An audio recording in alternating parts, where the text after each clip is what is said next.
আমাদের এই গ্রামে সাধারণপুর উপজেলা বিএনপির সংগ্রামী সভাপতি এবং জেলা বিএনপির যুগ্ম সাধারণ সম্পাদক জনাব মোহাম্মদ ইনামুল হক শাহিন ভাই আমাদের মাঝে অবস্থান করায় তারপরে গ্রামবাসীর পক্ষ থেকে তাকে অসংখ্য অভিনন্দন ও শুভেচ্ছা।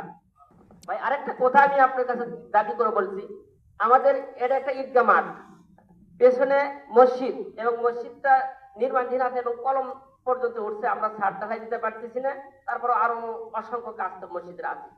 আপনার কাছে দাবি রাস্তা প্লাস প্রাথমিক বিদ্যালয়, অপর থেকে এই মাঠের বাউন্ডারি এবং মসজিদ নির্মাণের জন্য এবং মসজিদের বাউন্ডারি যতটুকু সার্বিক সহযোগিতা করা যায় আপনার কাছে দাবি আপনি আমাদের একটু কথা রাখবেন সময়ের সাথে।